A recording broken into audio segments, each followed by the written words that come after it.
Bueno, estamos acá en Argentina Productiva con Hugo Rodríguez, con Horacio Ricciardelli. Vamos a continuar una charla que para mí fue muy interesante, que tuvimos la última vez que nos reunimos. Estábamos hablando de acción psicológica. Hugo y Horacio son dos estrategas. Hugo hace trabajo de campo impresionante de investigación y estamos intentando dilucidar algunas cuestiones que teníamos para hacer un recuerdo. Bueno, muchas gracias Horacio y Hugo para hacer así como una especie de puesta. ¿Qué tal? Buenas tardes. Buenas tardes, Hugo. Buenas tardes a todos. Para ponernos al día, entonces estábamos intentando juntar dos variables. Una variable tenía que ver con la inversión en Fuerzas Armadas y la otra variable que estábamos cruzando era la riqueza, ya sea por inversión económica o por exportación. Y esto ya hicimos un programa y dio en varias decenas de países que esta constante se repetía en una curva ascendente de a mayor inversión en Fuerzas Armadas, mayor riqueza tiene el país y en el caso de los países no capitalistas, mayor poder o mayor gobernabilidad.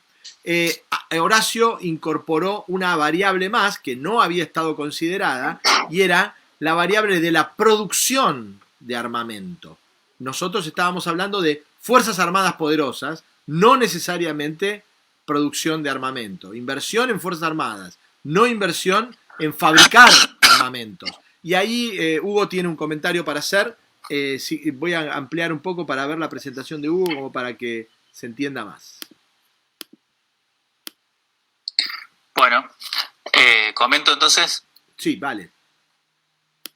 Bueno, hay una parte de la teoría económica que cuando Horacio comentó en el programa anterior, recordaba que es una parte que normalmente los economistas omiten, que es que cuando Keynes explica cómo salir de las crisis económicas, dice, bueno, hay que empezar a gastar. Y él abre allí un paréntesis y pone un par de ejemplos, y uno de los primeros ejemplos que pone, si no el primero, es gastar en el sistema de defensa, ¿no? O sea, gasto militar como política expansiva contra una recesión. Entonces eso era lo primero que quería mostrar. Este gráfico lo agrego porque es muy importante, ¿no? Esto tiene que ver con la orientación netamente militar del poder norteamericano. Aquí tienen en la línea más oscura, en la línea continua, la cantidad de muertos en Estados Unidos desde el año 1860 más o menos hasta más o menos el año 2010, ¿no? Y debajo en la línea punteada tienen la cantidad de muertos que tengan que ver dentro de Estados Unidos con conflictos militares. Como ustedes pueden ver, la mayor cantidad, la mayor proporción tiene de gente que se muere en Estados Unidos se muere a causa de la guerra, ¿no? Esto para decir que es un país netamente con una pretensión militar desde hace ya 150 años al menos, ¿no? Lo que nos muestran estos gráficos.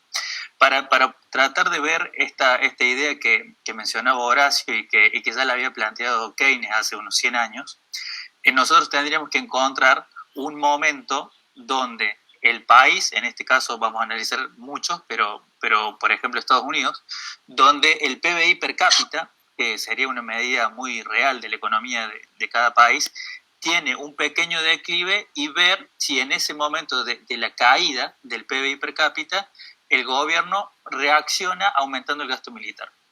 Y acá en Estados Unidos podemos ver, por ejemplo, la línea roja va a estar medida sobre el eje de derecho, ¿no? Estos son, por ejemplo, $60.000 de PBI per cápita al año, Estados Unidos, ¿no? Y a la izquierda tenemos el porcentaje, la variable azul es el gasto militar dividido el PBI, y la variable gris es el mismo gasto militar, pero en lugar de dividido el PBI, dividido el presupuesto estatal. Y acá podemos ver, por ejemplo, que en un periodo donde estaba bajo el PBI per cápita, Estados Unidos toma una reacción de levantarlo con gasto militar.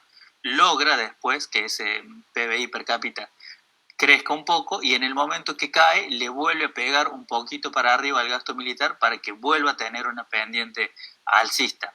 En otros países como Reino Unido no se da esa situación. Por ejemplo, aquí vemos que frente a esta caída del PBI per cápita en el Reino Unido, no hay un gran aumento del gasto militar, por lo menos acá, en lo que es el gasto militar dentro del presupuesto, no aumentó, siguió cayendo.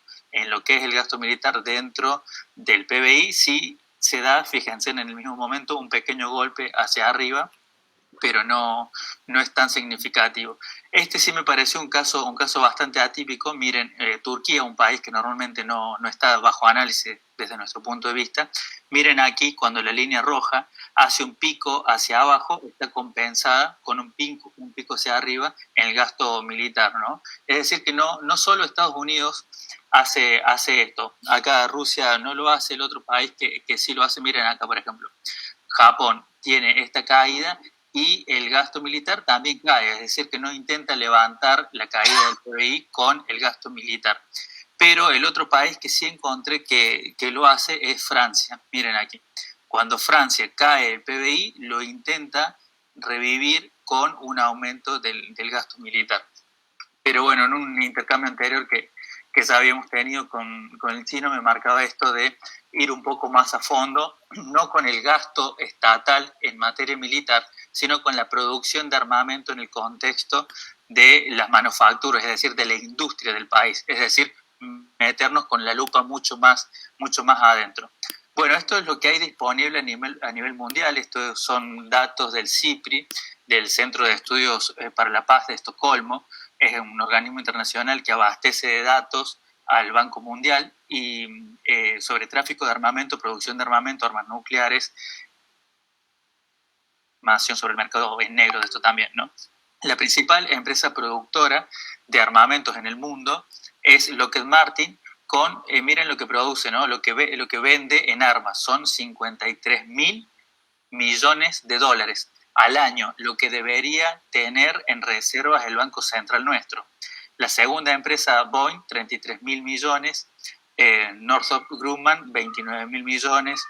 Las reservas nuestras del Banco Central deben estar más o menos en este orden de los 10.000 millones, así que todas estas empresas producen en ventas de armamento al año más de lo que tiene el Banco Central de la República Argentina, como para tener una idea, ¿no? Miren que las primeras 5 son de Estados Unidos, la sexta ya es de China, después la séptima es de Reino Unido, después siguen 2 chinas más, después vienen 2 estadounidenses, una italiana. Esta es la lista de las primeras 25. Tenemos empresas francesas, rusas, de Estados Unidos muchas. Uno que tampoco había tenido en cuenta como un productor de armamento, los Emiratos Árabes Unidos. No sé si ustedes también tenían esos datos o no. Sí. Y miren cómo es, ¿no?, el hecho de la información que está más bien distribuida y la información real. La otra vez hablábamos justamente en el programa anterior, Rolls-Royce como productor de material bélico, y está en el puesto 23, es decir, que hay un montón de empresas que no son tan mencionadas. Miren este que está en el puesto número 12, que es italiana, se llama Leonardo, es la primera vez que yo la vi. Después me tomé el trabajo de sumar simplemente el total de ventas anuales de todas estas empresas y organizarlo por el país de origen. Y acá podemos ver que el país más importante en producción y exportación de armamento es Estados Unidos, seguido por China y por Reino Unido, ¿no? Muy importante que Italia, que es un país geográficamente muy pequeño, se ha posicionado en esta terna, ¿no? Eso habla de que cuando un país tiene alguna decisión estratégica de colocarse como referente en materia militar, lo puede hacer. Miren, bueno, Francia está un poco a cargo, ¿no?, junto a Alemania, de lo que es la Unión Europea. Llama la atención la ausencia de Alemania por lo menos a mí, en este ranking. Está también la presencia de Rusia y de los Emiratos Árabes. Y acá tienen este mismo gráfico en números, por si quisieran ver. Este es el volumen total. Miren, por ejemplo, Rusia vende a nivel anual, vende en armamento más de lo que tiene el Banco Central argentino. Y China vende lo que el Banco Central nuestro debería tener para estar en una condición saludable. Adicionalmente, estos dos gráficos que tienen acá es el volumen de exportaciones de armamento por parte de Estados Unidos. Ven cómo va creciendo, el gráfico abarca desde el año 2000 al año 2020. Y este es el volumen de importaciones, que también es importante, importaciones de armamentos que realiza Estados Unidos. Claramente es un sector de la economía que no pasa desapercibido, ¿no? Acá tienen este mismo gráfico de exportaciones de armamentos para una serie mucho más larga, arrancando en el año 1960. Miren aquí todo lo que es el periodo de lo que es la Guerra Fría, si se quiere, terminando acá, y una abrupta caída hacia el año 2000 y un realce hacia el año 2020, ¿no? Miren la pendiente que va teniendo hacia el año 2020. Yo creo que hay un recalentamiento en esta nueva Guerra Fría, posiblemente con China, ¿no? En este gráfico lo que hago es mostrar solo los primeros tres: Estados Unidos, China y Reino Unido, ¿no? Entonces acá tenemos Estados Unidos, China y Reino Unido. La importancia es total, ¿no?, de Estados Unidos en relación a las otras dos economías. Sí vemos que China ha aumentado su exportación de armamento y hacia el año 2010 ya pasó definitivamente al Reino Unido. Todavía está muy lejos de Estados Unidos, pero está en ese camino. Y aquí está la evolución de la variable del valor agregado de las manufacturas, el valor agregado de la industria en general para los mismos tres países, ¿no? ¿Por qué Hugo no está India? Me sorprendió. Dentro de las principales 25 empresas exportadoras de armamento del mundo, India no tiene ninguna que esté puesta allí, ni pública ni privada. Cuando todo el equipamiento ruso que se fabrica en la India figura como ruso. Vos sabés que ese es justamente un problema estadístico. Si la empresa tributa, como el caso que vos estás diciendo, si la empresa es rusa, vamos a buscar acá, por ejemplo, United Shipbuilding Corp. Supongamos que la empresa tiene la sede central en Moscú, pero toda la fábrica la tiene en India.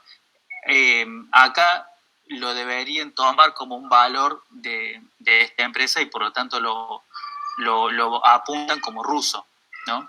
Es decir, que no estaríamos captando la producción real. Lo mismo, obviamente. A mí especialmente lo que yo conozco es lo aeronáutico, ¿no? Que tiene una industria aeronáutica monstruosa y es raro que no figure, ¿no? Claro, lo mismo estas empresas, ¿no? Lockheed Martin tiene distribuidas fábricas por muchos países y acá se imputa la totalidad a Estados Unidos. ¿Sabés lo que no me extrañaría nada también? Que Estados Unidos tenga gran parte de esa producción con manufactura asiática, de partes. Es muy factible, claro, que una parte importante se haga en Asia, pero figure como norteamericana porque o se integra en Estados Unidos o se tributa en Estados Unidos, ¿no? Porque Asia es la gran manufactura, ¿no? Perdón, Chino. Estados Unidos en lo bélico y en la fabricación mínimamente, muy poco, da a hacer al exterior. O sea, en ese sentido, lo mismo Inglaterra, que pivotea muchísimo más todavía que Estados Unidos, pero Inglaterra se dedica, a ver cómo lo puedo decir, a la alta ingeniería, la sofisticación. Por ejemplo, hablar de un avión de última generación, de quinta generación, todo el software es inglés. Y no te da las coordenadas. Cuando te venden el avión, no te la dan, o sea, hay una dependencia. Los franceses hacen algo parecido y lo vivimos con los Exocet en la Guerra de Malvinas. Es decir, acá hay, primero, excelente, Hugo, como siempre. Esta comparación yo creo que va a quedar y va a dejar mudos a más de uno, aquellos, no digo dirigentes políticos, porque la mayoría, lo digo con todas las letras, son casi burros en esto, perdónenme, neófitos, pero en unos cuantos militares que están en la planificación, se supone, ¿no es cierto? Porque esto se tiene que tomar como modelo, es decir, la correlación que hay entre el desarrollo de una nación, y la Argentina, y vamos a una época, guste o no guste, y esto no es partidismo. En la época del 45 al 55, en 10 años, resurgió, bueno, que habla de lo que era el ejército, la creación de la Fuerza Aérea, etcétera, etcétera.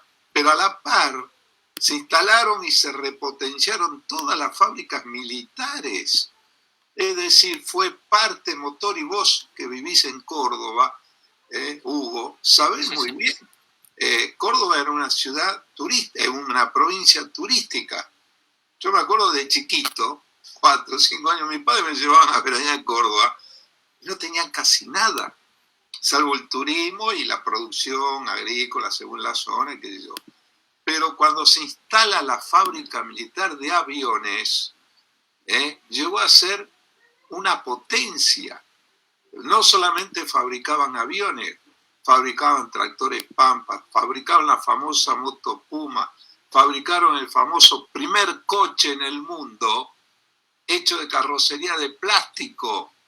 No sé si esto lo escucharon alguna vez. Y eso permitió que después se instalaran Fiat, Renault, todas las empresas, grandes motores Fiat para la navegación, los grandes motores se fabricaban ahí, la fabricación de locomotoras. Es decir, el emporio industrial de Córdoba había superado el emporio industrial de lo que era cerca de San Nicolás y el eje de Rosario y Buenos Aires. O sea, ¿por qué? Porque hasta geopolíticamente y estratégicamente Perón pensó, ¿no es cierto?, en una descentralización, inclusive desde el punto de vista estratégico militar. Es interesante, ¿no?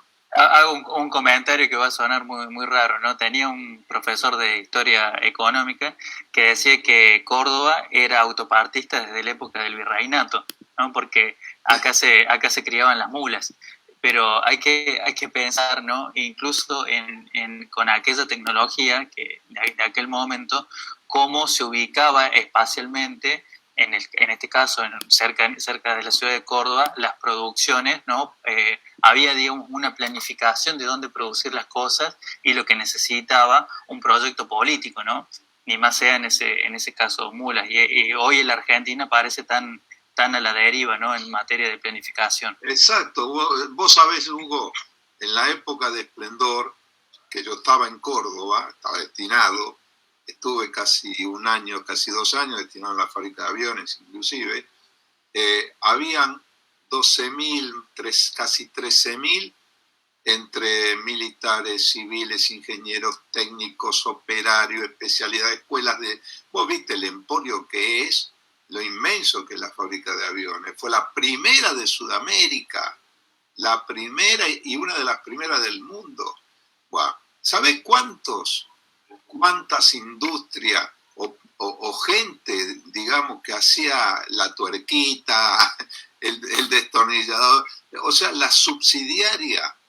Había más de, si 13.000 trabajaban, en ese momento eran más de 60.000 personas que vivían alrededor de eso. Claro, y hoy en día... Acá está la correlación extraordinaria que se ha hecho, que vos hiciste. Claro, al margen de que el gráfico no muestre exactamente dónde se está produciendo, que es este problema que vemos hoy en día de que la empresa puede estar radicada en un país y tener las fábricas en otra parte, lo que sí estaríamos viendo en este gráfico es el precio o el valor que ya han agregado en términos de patentes de inventos, ¿no? Porque las patentes sí las registran en la casa central, ¿no? Entonces estamos hablando de empresas que empujan desde el lado militar también al desarrollo tecnológico, ¿no? Ni hablar de la tecnología que tiene arriba un avión militar o los sistemas de defensa misilísticos o toda la tecnología de drones. Y ni hablar que acá en este gráfico, por ejemplo, no está DARPA, ¿no?, que es estatal norteamericana, es una agencia estatal. No sé si querría comentar algo al respecto. Horacio. Mira, la India, vamos por parte, decía Jack el Destripador, ¿no? Sí. La India, cuando la Argentina fabricó el Pulqui 2, que fue el tercer desarrollo, digamos, de motores a reacción en el mundo. Tal es así que Estados Unidos hizo una propuesta de comprar todas las patentes, como vos decís, todo, fabricarlo en Estados Unidos y darnos los 100 primeros aviones, digamos, como diciendo, bueno, y a partir de ahí coproducirlo, ¿sí? Por supuesto, se le dijo que no. Bueno, después lo copiaron y salió el Sabre F-86, el famoso Sabre que después nos donaron en la década del fin del 50 y pico, 60, el comienzo de 60 nos donaron el Sabre, cuando nosotros teníamos, es más, se había trabajado con un reactor que es a la alta tecnología, un reactor llamado Nene, le habían puesto, si buscan después en la historia, se llamaba el extracto reactor Nene, para dotar a los Pulqui de un reactor propio, para no tener esa dependencia. Bueno, y la India no existía. Los inteligentes, cuando producen la revolución, entre comillas, libertadora, se dedicaron a destruir todo eso, y Kurt Tank, que era, y el equipo de él, los que habían trabajado con el Pulqui 2, ¿a dónde se fueron? A la India. Y la India empieza el desarrollo, y la India ya llegó a la Luna, le fracasó. Los chinos tampoco tenían desarrollo en esa época, y menos misilístico, cuando en Córdoba sí había, ya desde el año 47 en adelante había desarrollo misilístico, estaba la fábrica de cohetes, ahí camino a Carlos Palma, bueno, aparte de la Facultad de Ingeniería Aeronáutica. O sea, esto es un deliberado propósito de haber destruido la industrialización de la Argentina, el desarrollo. Y con estos números son contundentes, Hugo. Te hago un comentario que yo lo tenía ahí guardado en el cajón, ¿no? Pero pensaba en DARPA y lo confirmé nuevamente porque tenía mis dudas. Claro, al ser una agencia o un departamento dependiente del Departamento de Defensa de los Estados Unidos, es una empresa estatal que fue creada en 1958 por Eisenhower. O sea, es una estructura que viene impulsada desde el Estado y es independiente y es autónoma de los gobiernos y de la política, tiene sus propios planes y sus propios proyectos y no depende del poder político, que es lo que la hace además tan eficiente, ¿no? Es una política de largo plazo. Yo creo, van más allá. Así como vos sabés que existen 16 agencias de informaciones de inteligencia en Estados Unidos, esto figura, Chino, como agencia, ¿no? DARPA. Sí. Figura como agencia de proyectos de investigación avanzados de defensa. Exacto, ahí está la clave. Es una agencia de control. Queda claro. Es decir, todos los proyectos, como allá la prioridad es la defensa y la seguridad, por supuesto, ¿quién maneja? Es decir, un gobierno políticamente, para escapar. Es un organismo público, ¿no? Es un organismo público. Sí, pero ahí te meten todas las empresas, desde el que vende una bala del menor calibre hasta los... No, a lo que vos te referís, y me parece que sería interesante aclarar, es que esta agencia lo que hace no es solamente operar con recursos propios, fundamentalmente opera con recursos de terceros, donde te vienen a ver y te dicen, esto nos interesa, pasa a ser nuestro, o lo haces para nosotros, te compramos, o nos lo trasladás, etcétera. O sea, como vos bien decís, Horacio, es una agencia que integra producción independiente. Y lo direcciona. Por ejemplo, vos decís, yo quiero comprar la Argentina ahora, quiero comprar el F-16. Y vas a tener que negociar y le va a decir, bueno, diríjanse a tal lado. O sea, son los que manejan el monopolio, ellos son, digamos, acostumbrados a eso, de decirle cuáles son.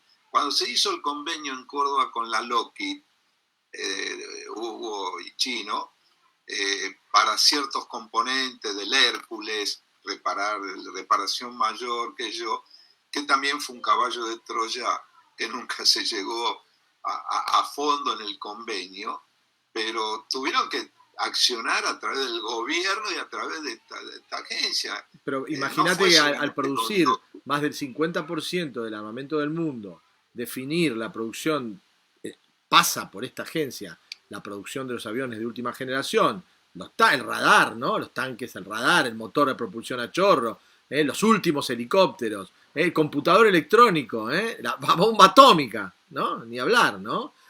Todos estos corren como la doctrina, ¿no? del poder construido a través de este desarrollo militar tan emblemático que ha tenido Estados Unidos y que le permite mantenerse, como bien había marcado Hugo en el informe, en el país que vincula a la riqueza con las Fuerzas Armadas más eficientemente. Más inversión, más riqueza. Tal cual, tal cual. Aparte hay algo que no se ve, que, bueno, de esto van haciendo, perdón Hugo, te recargamos.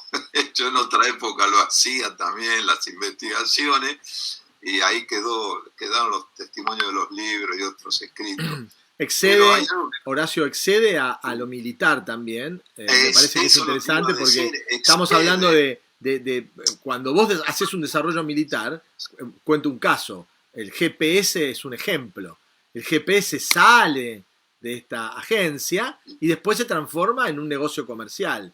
Yo recuerdo haber visto, no sé si todavía Internet, claro, el GPS y la tecnología de Internet también, obviamente. Cuando salen estos desarrollos tecnológicos de última generación, tienen después un objetivo netamente comercial. Si vos te fijás, no sé si todavía estará, pero la casa matriz de los Hammers, estos vehículos militares que se lanzaron, su lanzamiento fue en Tormenta del Desierto, todavía la casa central estaba en Beirut.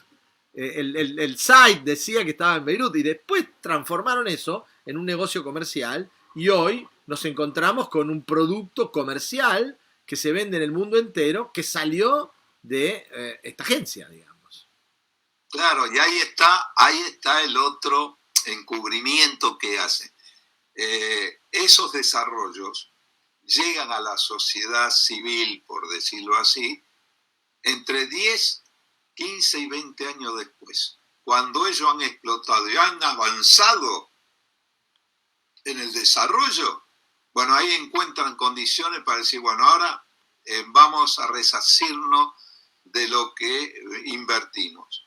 Fíjate, pero no al año siguiente. Por eso el desarrollo es tan alucinante que una de las industrias más importantes que impulsa la tecnología informática es la industria de los videojuegos.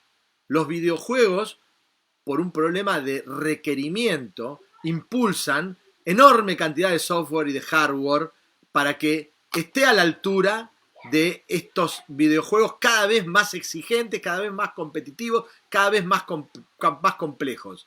El Vanquish, que bueno, los chicos lo conocen, pero es un videojuego antiguo para lo que es hoy, nace en los talleres de esta organización, de DARPA. Seguramente que fue inicialmente entrenamiento y ahora es un videojuego. Y sale toda esta línea de videojuegos que los chicos lo toman. Estamos hablando de algo antiguo, estamos hablando de 2010, ¿no? No estamos hablando... No, por eso hay un distanciamiento en décadas.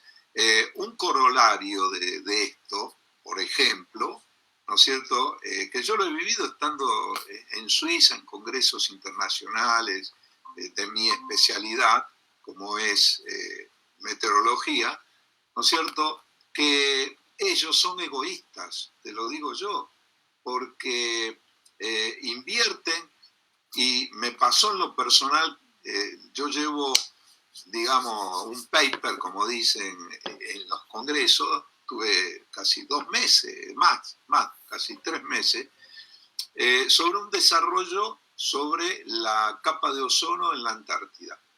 Pues conocía la Antártida, viajaba a la Antártida, mi otra especialidad que era la meteorológica, climática y que se hacían en esa época ozono, sondeo y radiosondeo en la Antártida, en Marambio.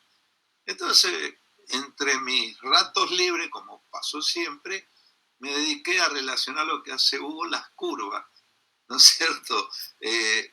¿Por qué a tal cosa? Bueno, ¿y qué descubro? Que había un debilitamiento de la capa de ozono. Fue la primera vez, esto fue año 76, 77. Bueno, yo ese trabajo lo llevé allá. Terminé estaban 5 comisiones de trabajo, ¿no? Entre otras estaba climatología, estaba meteorología antártica, la de presupuesto, qué sé yo. Terminó la reunión, a los 10 minutos fui a tomar café, me vino a ver el ruso, me vino a ver el inglés, me vino a ver el norteamericano, me vino a ver el francés y me vino a ver el alemán. ¿Cómo? ¿De dónde había sacado eso? Entonces, yo, por supuesto, le digo, y esto está en las cifras, lo mostré con gráficos, tal cual como lo estás haciendo vos. Dice, no, bueno, pero tenemos que hablar porque esto es importante, bla, bla, bla, bla. Bueno, al final terminamos, al año siguiente o menos, 6, 7 meses, hicimos un contrato no por lo más serio, sino por lo más conveniente para el país, con Alemania. Qué casualidad. Con Alemania, y nos donaron una supercomputadora que el Servicio Meteorológico y la Fuerza Aérea no tenía las condiciones para pagarla, ¿no es cierto? Y con eso desarrollamos y fuimos, digamos, cabecera de toda América Latina, de América del Sur, por encima de Brasil, de lo que se llama la Oficina Regional de Pronóstico. Fíjense ustedes la incidencia, pero ellos, repito, son egoístas. Ellos por ejemplo, tenían desarrollo de la modificación artificial del clima, que yo cada vez que hablaba con ellos, se hacían por decirlo suave, los estúpidos. Pero ellos estaban trabajando, estaban bombardeando zonas los rusos con cohetes para producir lluvia o disminuir el granizo, que después también trajimos un año después, un convenio con los rusos se hizo en Mendoza, una zona de granizada que rompía y estropeaba todas las cosechas de la vid. Entonces, ahí, inclusive con los cohetes rusos, se bombardeaba con un producto químico, ¿no es cierto?, de cromo, bromuro, no me acuerdo las composiciones químicas, pero que permitía que los núcleos de condensación del granizo se disolvieran y cayeran como agua, como gota de agua. Bueno, Hugo nos quería mostrar un gráfico, no sé, ¿estabas viendo, Hugo? No, les quería mostrar acá, aprovechando que hablamos de DARPA, ¿no? Yo creo que DARPA es algo de lo más interesante que hay en tecnología y en sistema de defensa en el mundo. Para la gente que por ahí escucha el nombre y está viendo este programa, se busca así, www.darpa.mil, esta es la página oficial, y acá esto es una juguetería para los que nos gustan todos estos temas. Acá pueden explorar los proyectos que están desarrollando, microestructura, microsistemas. Aquí les puse un poco, por ejemplo, lo que está en la sección robótica. Tienen aquí los nombres de los diferentes proyectos y en qué nivel de desarrollo están, ¿no? Yo cuando veo esto, yo digo, ¿por qué nosotros teniendo organismos como el CONICET, por ejemplo, no focalizamos en cosas de esta relevancia, ¿no? Pero bueno, quizás no soy experto para opinar de este tema. Pero haciendo una búsqueda así muy simple en lo que va del programa, miren este proyecto, por ejemplo, ¿no? Es un proyecto de detección de imágenes, ¿no? Que va a financiar DARPA. Y miren esta noticia, dice: DARPA anuncia que 3 equipos de investigación liderados por la empresa Raytheon, miren acá nuestro listado de empresas de mayor exportación a nivel mundial. Raytheon es la cuarta, ¿no? Miren, la segunda es, ¿dónde estamos? Raytheon, BAE Systems. Sí, BAE Systems, la séptima inglesa. Inglesa. Sí, y la que sigue es Northrop Grumman, también está acá, sí. que es la tercera, que es estadounidense. ¿Sabe a qué se dedican las 3 esas empresas? No. A todo lo que es infrarrojo. Ah, mira. Bueno, entonces tiene que ver con esto, pero ¿a qué voy con esto? Miren el circuito del dinero, ¿no? Porque DARPA es, veamos la parte económica, DARPA no vende. DARPA es un organismo del Estado que recibe fondos del Estado. Entonces allí tienen un mecanismo de financiación de público a privado, desde el gobierno de los Estados Unidos a estas 3 empresas que también les sirven para mantenerse en este ranking en el que están y para hacerse de la tecnología, ¿no? Porque DARPA, que es pública, se va a hacer de la tecnología, pero la desarrollan los privados, ¿no? Toda una forma de trabajo que nosotros aquí no tenemos. Eso solo quería comentar, sí. Muy bueno, no, tal cual. Raytheon estuvo en el tema de, igual que BAE y todo eso, te digo, porque cuando hicimos una licitación internacional para la adquisición de imágenes por satélite, que después se instaló en Villa Ortúzar, acá en Buenos Aires, una receptora, y la otra en Marambio, que se la trasladó a Comodoro Rivadavia en la Guerra de Malvinas. Bueno, en la licitación se habían presentado estas 3, más otra francesa, Thomson, y otras más. O sea, trabajan con toda la tecnología de punta en ese momento del desarrollo de la prospectiva satelital. Hugo, Horacio, nos quedamos pendientes con lo que teníamos como programado, que era tratar de ir hacia otro tema, que era la acción psicológica, y estas herramientas, ¿no? Que se instalan en la cabeza del electorado nos da el tiempo, Chino, para lo que hoy. Pasa que, Hugo, no sé si merece. tenés una presentación No, estoy buscando, digamos, al respecto para poder poner en número lo que decían con Rakana. Yo lo que sí... para ponerlos al tanto a los que no vieron en otro programa, nosotros tuvimos una charla con Raúl Rakana donde él nos plantea esta singularidad, para lo que la gente entiende, singularidad producto de que los políticos lo primero que dicen es: yo escucho a la gente, ¿no? Lo que Rakana plantea, para mí muy inteligentemente, es: yo escucho a la gente lo que le instalé o alguien le instaló en la cabeza a la gente. O sea, no es la opinión de la gente, sino es la opinión de que inteligencia, por encima del individuo, ha instalado en la cabeza de las personas un montón de conceptos que la política viene a resolver con promesas para atender estos conceptos. Y el que está diciendo que piensa una determinada cosa, muchas veces es producto de esta acción psicológica. Y eso es lo que estamos tratando de entender, que la estrategia justamente es instalar en la cabeza de la gente las cosas que voy a resolver con la política, ¿no? Porque si no, y ahí yo entiendo que quizás es uno de los principales problemas por los cuales la Argentina está como está hoy, que después de 70 años venimos escuchando a la gente que tiene cosas en la cabeza que nos hunden a la gente, digamos.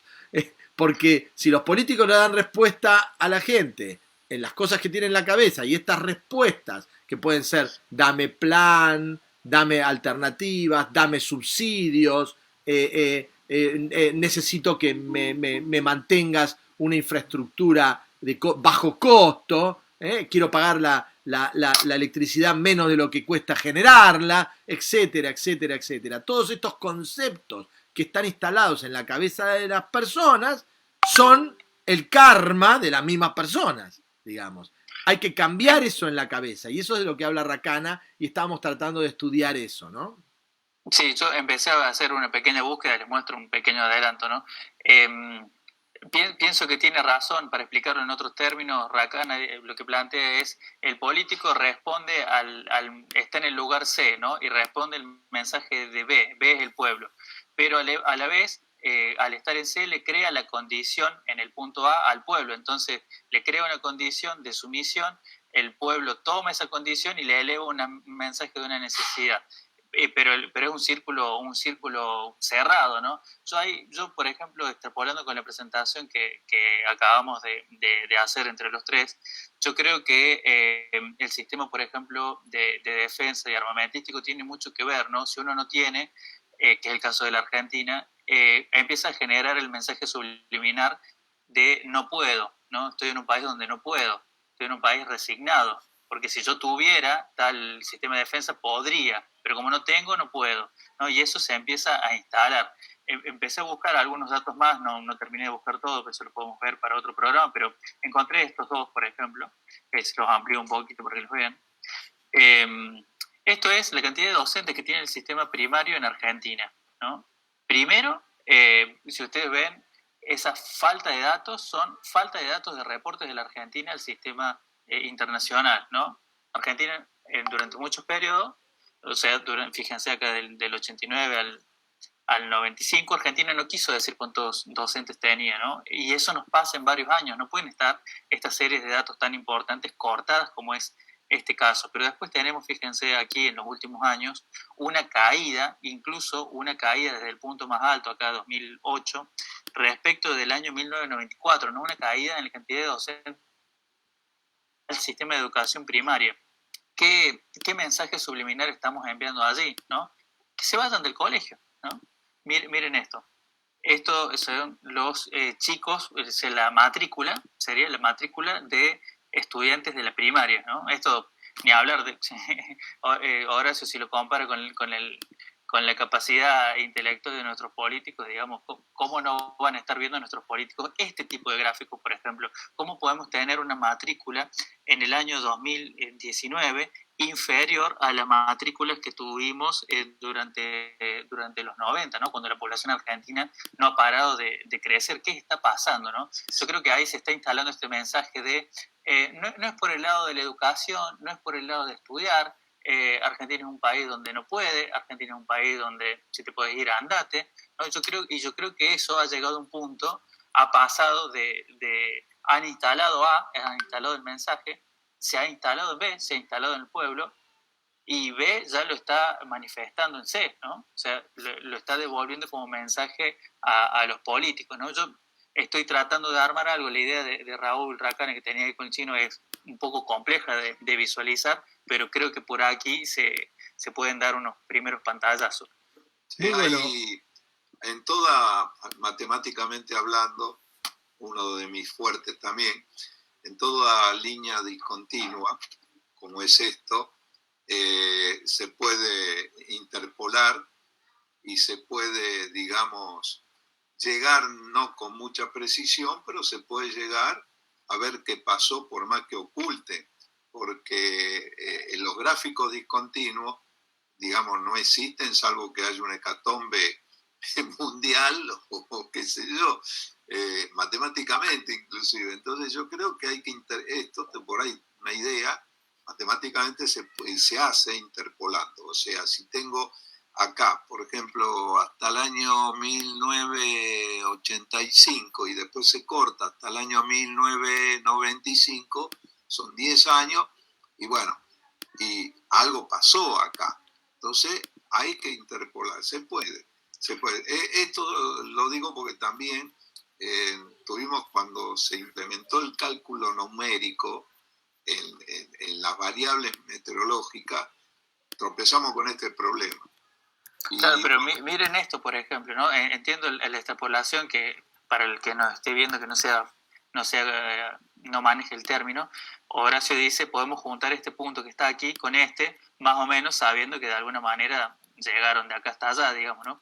Pero miremos esto, por ejemplo, ¿cómo podemos permitir en la Argentina, que esto es lo que pasó hacia el año 2000, ¿no? Que tuvimos una crisis fantástica, que la cantidad de docentes en la educación primaria cayeran de 320.000 a 220.000? O sea, se nos esfumaron un tercio de docentes y miren que pasaron 10 años y todavía no recuperamos ese valor, ¿no? Esta es la Argentina que construimos. Muy bueno. Nosotros estábamos conversando, fue muy interesante el programa, los que están escuchando y tengan oportunidad de verlo, en Argentina Productiva lo pueden ver, estábamos viendo algunas de estas variables. Una en la que hicimos mucho hincapié era la utilización de las encuestas, pero no las encuestas en sí buscadas con el objetivo de obtener información válida, sino las encuestas producidas para poder instalarse en la cabeza de la gente. Proponer resultados de encuestas para activar estos mecanismos en la mente de la gente y conducir estas encuestas de una forma maniqueísta. Raúl hacía mención a un mecanismo usado de ir a hacer una pregunta determinada, cortar al entrevistado y después decirle, pero mirá que la gente está opinando otra cosa. ¿No querés rectificar lo que estás diciendo? Y la gente cambia la opinión para quedar bien con la cámara y levantan esa información y construyen una encuesta direccionada, ¿no? Películas, hablábamos de montones de películas que cuando vos las terminás de ver decís, yo quiero ser ruso, yo quiero ser británico, yo quiero ser norteamericano. Están construidas, ¿no? Con himnos, con símbolos, con héroes, ¿no? Los eventos creados para esto. La educación como derrama de alguna manera inteligentemente esta acción psicológica, ¿no? La acción a través de los sindicatos, ¿no? De las asociaciones empresarias, especialmente sindicatos en Argentina, que son mucho más poderosos los sindicatos en Argentina que la mayoría de los sindicatos en el mundo, ¿no? Las asociaciones empresariales, los cultos, ¿no? Como un representante de un culto puede bajar acción psicológica muy eficientemente, ¿no? Decía Rey muy bien, que me corrigió, como que el Santo Padre no tenía intención de decir que la propiedad privada era un tema secundario, sino estaba tratando de apelar a la generosidad del cristiano. Pero en el fondo, mucha gente lo lee de la manera literal, y es, los medios lo transmiten de una manera, tergiversando o no, pero lo que se entiende es que no está priorizando la propiedad privada. Y no estar priorizando la propiedad privada es ir en contra del capitalismo. No hay capitalismo sin propiedad privada. Los entretenimientos también, ¿no? Recordábamos el caso de la Rúa, tan emblemático, ¿no? Cómo a través de un entretenimiento uno puede destruir la imagen de un mandatario, ¿no? Bueno, etcétera, ¿no? Acordate que también estuvimos hablando todo eso, ¿no? El tema con respecto a cómo sacan de contexto, es decir, primero, lo que hablaba de la Iglesia, está la doctrina social de la Iglesia hace años, desde el Rerum Novarum, de antigua data, de León XIII en adelante, es decir, las distintas centésimo anno, que todos hablan de la problemática social. Y ahí queda claro, pero la sacan inclusive en el contexto que había dicho el Papa en ese sentido, y lo limitan a direccionarlo, como decíamos recién, hacia en contra, como no, lo que está diciendo es... Se presta también, Horacio, se presta porque no, de alguna manera la Iglesia es lenta y no corrige. Porque si llega a corregir, la va a complicar más, digamos. Entonces queda en la nada, la síntesis es en la cabeza de la gente común, los que no son fieles devotos y creen en la santidad del Papa, dicen el Papa está en contra de la propiedad privada. Y eso es lo que llega a la cabeza de mucha gente. Claro, para eso, Chino, hay que ir a las fuentes. Así como se va a la fuente de esto, están las agencias oficiales del Vaticano, AICA y otras más. No corrigen esto, Horacio, no se dedican a corregir esto. Sí, se mandan todo completo. Sí, pero no salís en los medios de comunicación masivamente a corregir esto. Esto es un poco lo que decía Racana de miente y algo quedará. Claro, no te dejan. Vos te imaginás, por ejemplo, este programa, vos creés que le pueden dar importancia en algún medio de comunicación que están todo el día cambiando de canal, ya me saturaron, casi ni miro, todo hablando del COVID, hablando siempre de lo mismo que le interesa direccionar, pero no ir a la fuente, no ir a buscar la verdad, a la investigación. En función de estos aspectos, cuando yo después de arquitectura decidí estudiar publicidad, porque ya tenía una agencia y me recibí de publicitario, me enseñaron que la buena publicidad era la que se construye para crear marcas, para el día de mañana, para mantener la atención del espectador en forma inmediata, ¿no? Para una buena publicidad es la que transmite una idea fuerte para generar ventas y para generar promoción. Y nunca nadie me enseñó estrategia, que era colocar estos valores en la cabeza de la gente para después resolverlos con publicidad. No preguntarle lo que quería, no escucharlo, sino hacerlo, decir lo que yo quiero.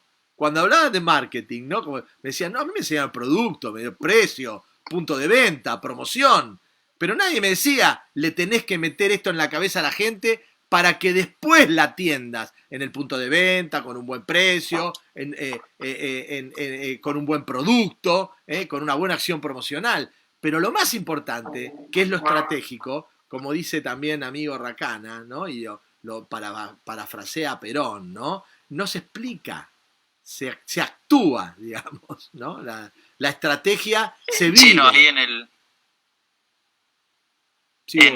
el libro del Gran Reseteo, que lo hace la gente del Foro Económico Mundial, que nosotros lo tenemos resumido completamente, desde la portada hasta la tapa del fondo, ahí en el canal nuestro, al libro del Gran Reseteo, ellos mencionan el funcionamiento o la utilización de la pandemia para formar el primer gobierno mundial, ¿no? Ellos mencionan que la primera vez que se instala fuertemente un gobierno, que la gente tiene la necesidad de un gobierno, fue con una pandemia, ¿no? Donde la persona individualmente y la familia no tiene los recursos suficientes para abastecerse del bien del servicio de la salud, ¿no?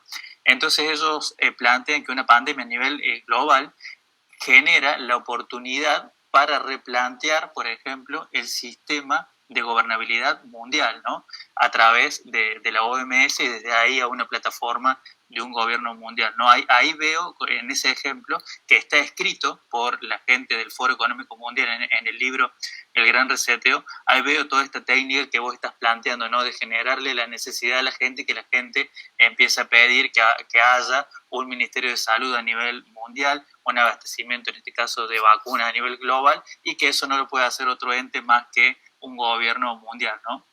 No sé, ¿cómo lo ves? Tal cual. Y eso es estrategia. Eso es estrategia. Es decidir en un país como Brasil, instalarle cosas en la cabeza a la gente para que cuando un grupo de tareas entra en una villa, en una favela, mata gente, en este caso para que venga el Papa en una película como Batallón de Elite, la gente se pare y aplauda. En Argentina eso es totalmente inviable. Y en Brasil hay cosas instaladas en la cabeza de la gente para que la gente entienda que un grupo paramilitar totalmente fuera del gobierno consiga decidir justicia por mano propia y poner orden en una favela, en una villa, entrar y matar gente y decidir vida o muerte. Y la gente está conforme con eso. Eso implica que el brasilero, en su mayoría, en este caso por el gobierno oficial, antes era otro, pero una gran mayoría del país, piensa de una determinada manera, producto que tiene instalada en su cabeza una formulación distinta a la que nosotros tenemos. Esto en Argentina sería absolutamente inviable. No solamente pasa por ahí, sino el tema, digamos, de la acción psicológica, que no es nueva, ni va a dejar de existir, se va perfeccionando. Para eso tienen institutos de hace muchas décadas, como el Tavistock Institute y otros más. Llevan a cabo experiencias individuales. Acuérdense el Gran Hermano, por ejemplo, en todo el mundo, que fue inventado por un ex mayor del ejército inglés, cómo actuaría una población civil en condiciones, digamos, de guerra extrema y demás, encerrado. Y fíjense lo que está pasando ahora. Estamos todos encerrados prácticamente. ¿Cuánto hace? Casi un año, más de un año y medio. Es decir, esto lo han probado. Y cuando yo decía en ese momento, guarda con Gran Hermano, porque esto tiene un objetivo de acción psicológica, de que la población después adopte y se adapte al mecanismo que ellos quieren producir, el efecto que quieren producir. Por eso lo de Brasil, digamos, sí es inviable, por supuesto, pero guarda que Brasil tiene, Horacio, una consideración por las Fuerzas Armadas y por las Fuerzas de Seguridad. Mira, ayer estaban mis hijos viendo un programa para chicos, chileno, ¿sí? Era un cuento de terror. Y uno de los ejemplos, uno de estos cuentos, contaba que una persona era mala, era delincuente, era una persona no deseable y que, producto de una circunstancia, se había hecho bueno y por eso se había hecho policía. Era un cuento de chicos, digamos. Es desde ahí donde construyen la imagen del carabinero. Desde que tienen 5 años están viendo que un carabinero es bueno, per se. Y si es malo, es un delincuente, pero es una excepción. Pero acá se hizo al revés. Y acá se hizo al revés. Un uniformado es un malo hasta que pruebe que es bueno. Es un malo hasta que pruebe lo contrario. Acá entramos lo que iba a decir también recién. Pero es un cuento de chicos. Y esto es acción psicológica. Y sí, ninguna duda. Un cuento de chicos chilenos que vos los escuchabas hablar y hablaban en chileno. Te dabas cuenta que eran chilenos. Y es interesante cómo desde ese lado uno puede ir instalando en la sociedad un montón de valores para que después la sociedad, cuando te los pide, vos se los das, porque los instalaste. Tal cual. Yo lo llamo un poco simbólicamente un boomerang.